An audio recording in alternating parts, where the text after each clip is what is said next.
تلك الدار الآخرة نجعلها للذين لا يريدون علوا في الأرض ولا فسادا والعاقبة للمتقين. بسم الله الرحمن الرحيم. الحمد لله رب العالمين والصلاة والسلام على المبعوث رحمة للعالمين نبينا محمد وعلى آله وصحبه ومن تبعهم بإحسان إلى يوم الدين. أما بعد.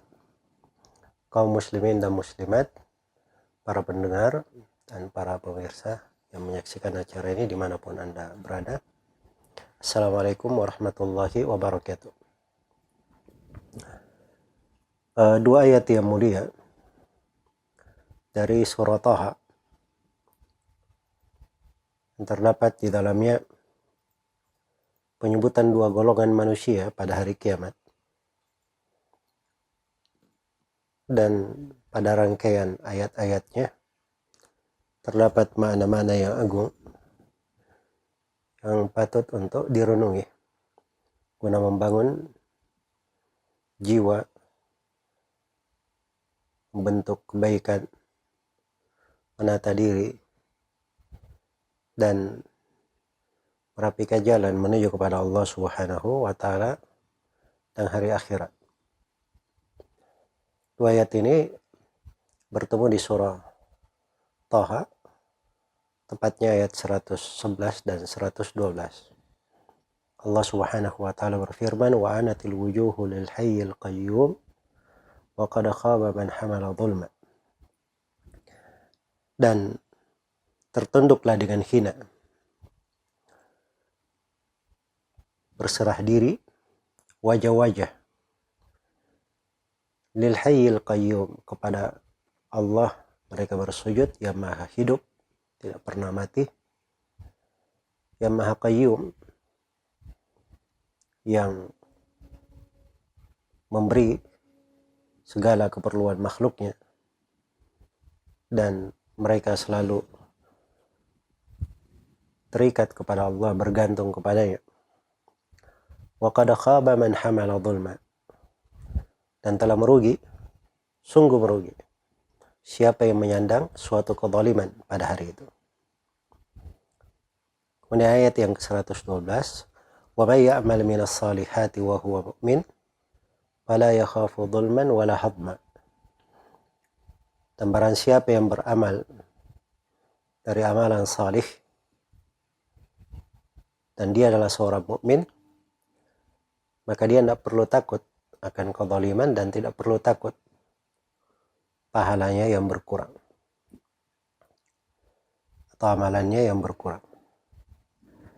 Ini dua ayat datang di sela-sela pembahasan penyebutan akan hari kiamat.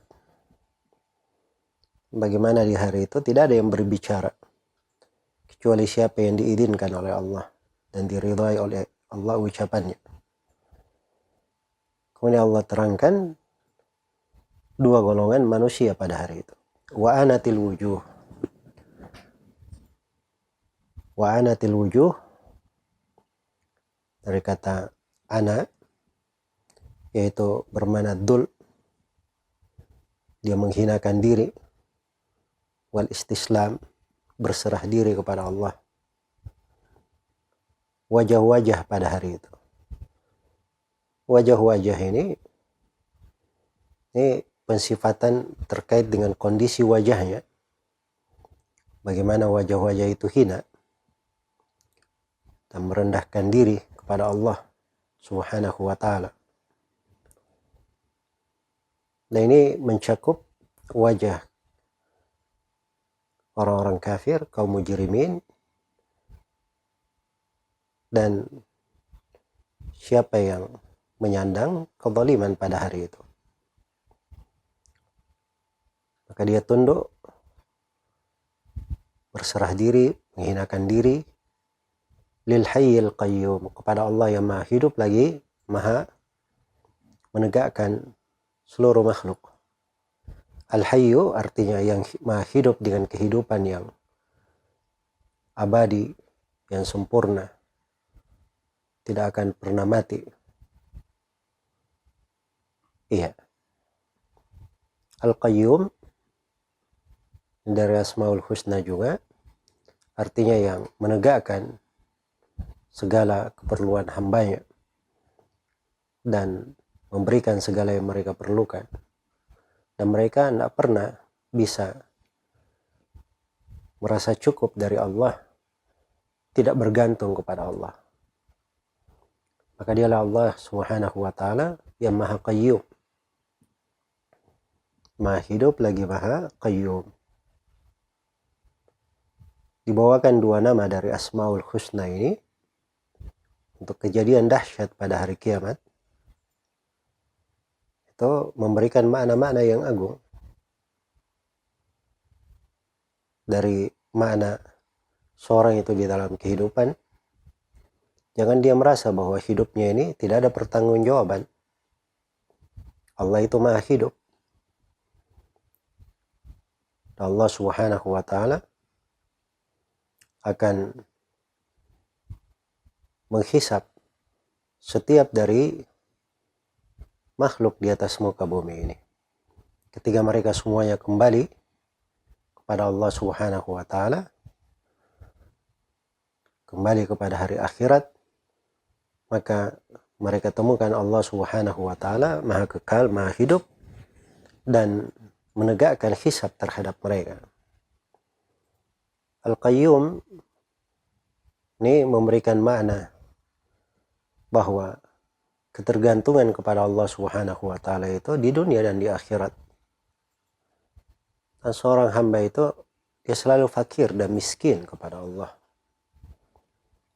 Tidak pernah bisa merasa cukup dari Allah, tidak bergantung kepada Allah. Iya. Ini dua makna yang agung dan mendalam dari penyebutan dua nama yang indah ini. Maka tunduk dengan hina wajah-wajah pada hari kiamat kepada Allah Al-Hayyul Qayyum. Kemudian Allah tegaskan, wa qad khaba man hamala dhulma. Khaba dari kata al-khayba yang bermakna sungguh merugi. Iya. Kalau sesuatu yang luput darinya tidak didapatkan, itu kerugian. Dan ini ditegaskan khayba terhadapnya pada hari kiamat. Dan disebutkan sifatnya. Wa qad khaba man hamala dhulma. Sungguh telah merugi setiap orang yang menyandang kezaliman. Setiap orang yang menyandang kezaliman. Asalnya zulman di sini bermakna umum. Karena kezaliman itu terbagi tiga. Ada sebagian hadits Nabi Sallallahu Alaihi Wasallam yang menegaskan tentang hal itu. Ad-dhulmu thalath. Kezaliman itu adalah tiga. Ada dhulmun la yughfar. Ada kezaliman yang tidak diampuni. Itulah perbuatan kesyirikan kepada Allah. Wa dhulmun yughfar. Dan ada kezaliman yang bisa diampuni. Ini kezaliman antara seorang hamba kepada Allah terkait dengan dosa antara dia dengan Allah Subhanahu wa ta'ala. Kemudian ada kezaliman yang ketiga, dhulmun la yutrak. Kezaliman yang tidak ditinggalkan. Sehingga dia kezaliman diperhitungkan, dihisab. Inilah kezaliman yang terjadi antara sesama makhluk. Akan dihisab. Dan asalnya ayat ini mencakup semuanya. Mencakup semuanya. Hanya saja datang dari tafsir Ibnu Abbas radhiyallahu taala anhu. Beliau tafsirkan kezaliman di sini bermakna kesyirikan. Dan itu lebih zahir memang kalau kita melihat konteks dari ayat sebelumnya di pembahasan syafaat. Karena syafaat itu memang hanya didapatkan oleh orang-orang yang tidak berbuat kesyirikan. Orang-orang yang tidak berbuat kesyirikan. Namun Ibnu Katsir rahimahullah di dalam tafsirnya yang menjelaskan makna ayat dengan maknanya yang makna kezaliman dengan cakupannya yang luas, mencakup kesyirikan dan kezaliman antara hamba dengan Allah dan kezaliman antara sesama makhluk. Iya. Dan ini yang mencocoki dari keumuman ayat. Karena itulah di dalam hidup ini yang namanya kezaliman itu, kita harus berhati-hati darinya. Apalagi kesyirikan, itu kezaliman yang terbesar. Inna syirka la zulmun azim. Sungguhnya kezaliman itu adalah kesyirikan yang sangat besar. Alladzina amanu wa lam yalbisu imanahum bidzulmin ulaika lahumul amnu wa hum muhtadun. Orang-orang yang beriman dan tidak mencampur keimanannya dengan kezaliman, untuk mereka keamanan dan mereka selalu mendapat hidayah. Ketika ayat ini turun, para sahabat berkata, ya Rasulullah, siapa di antara kami yang tidak menzalimi dirinya? Maka Nabi SAW berkata, bukan kezaliman itu yang dimaksud, tapi kezaliman yang dimaksud adalah perbuatan kesyirikan. Berdasarkan ayat, inna syirka la zulmun azim. Sungguhnya kesyirikan adalah kezaliman yang terbesar. Iya.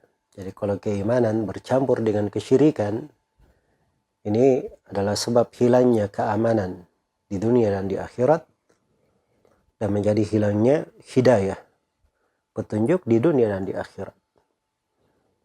Nasallallahu alaihi. Kezaliman ini adalah sebab kebinasaan. Sebab kebinasaan. Karena itu berbagai negeri umat dihancurkan karena kezaliman. Dan kezaliman ini pula yang menjadi sebab terjadinya berbagai musibah dan malapetaka. Iya. Ini terkait dengan dunia, apalagi di akhirat kelak. Karena itu Rasulullah SAW bersabda, "Iyyakumudz-dzulm, fa inadz-dzulma dzulumatun yaumal qiyamah." Hati-hati kalian dari perbuatan kezaliman. Sungguhnya kezaliman itu kegelapan di atas kegelapan pada hari kiamat. Nasallallahu alaihi wassalam. Karena itu bahasa ayat, wa qad khaba man hamala dzulma. Sungguh telah merugi siapa yang menyandang suatu kezaliman. Iya. Ini golongan yang pertama. Dan golongan yang kedua, wa may ya'mal minas salihat wa huwa mu'min fala yakhafu dhulman wala hadma. Dan barang siapa yang beramal dengan amalan yang salih, amalan-amalan yang salih, dan dia adalah seorang yang beriman. Jadi dua syarat untuk orang yang golongan yang kedua ini, yang beruntung. Dia beramal dengan amalan yang salih, dan dia adalah seorang mukmin. Mukmin itu artinya dia bertauhid, murnikan ibadah kepada Allah, tidak berbuat kesyirikan. Amalan salih, sebuah amalan dikatakan sebagai amalan salih apabila memenuhi 3 ketentuan. Ketentuan yang pertama, pelaku amalan salih itu adalah seorang muslim yang bertauhid. Dan ketentuan yang kedua, dia ikhlas dalam amalannya.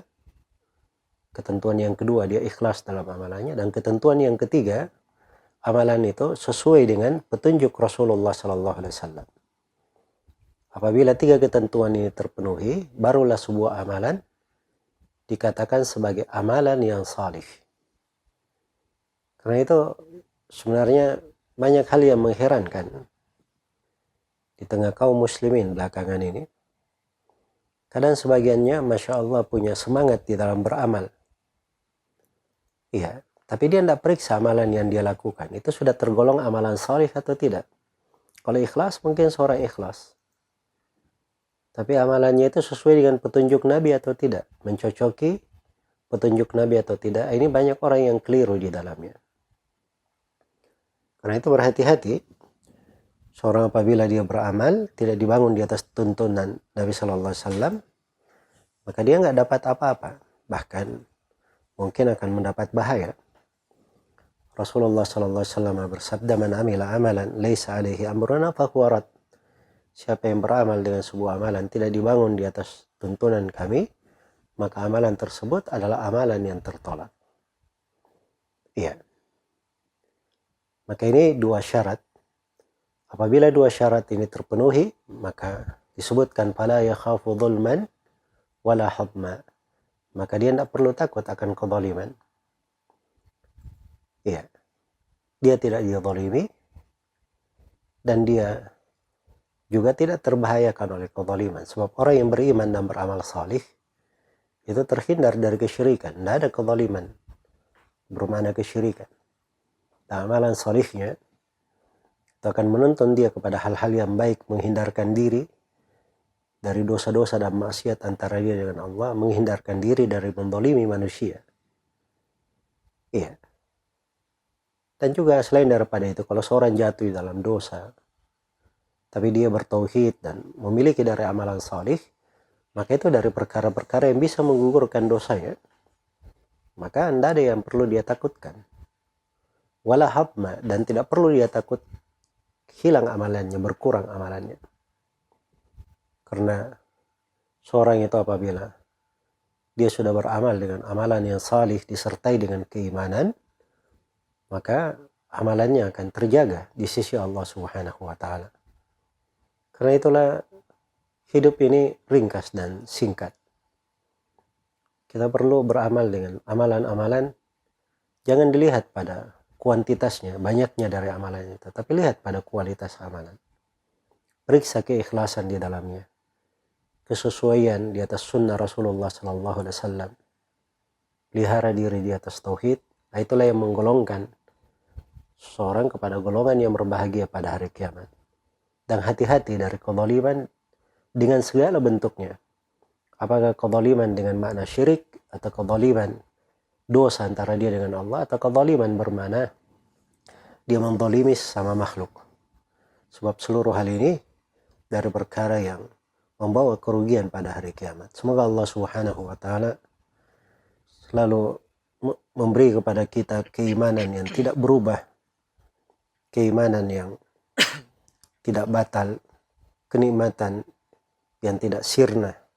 Dan semoga Allah Subhanahu wa taala mengukuhkan kita semua di atas amalan-amalan yang salih yang menyebabkan kita cinta kepada Allah, cinta kepada Rasulnya, dan dikumpulkan bersama Rasulullah SAW dan para sahabat di surga Allah Subhanahu wa taala. Dan semoga Allah menghindarkan kita semua dari segala perbuatan kezaliman dan menjaga negeri kita ini dari segala bentuk kezaliman dan menghindarkannya dari segala musibah dan malapetaka, dan mengangkat dari kita semua wabah, musibah yang menimpa. Dan semoga Allah memberi kesabaran, memberi kepada kita kelurusan jalan, memberi kepada kita istiqamah dan husnul khatimah. Innahu waliyyu dzalik wal qadiru alaihi wallahu ta'ala.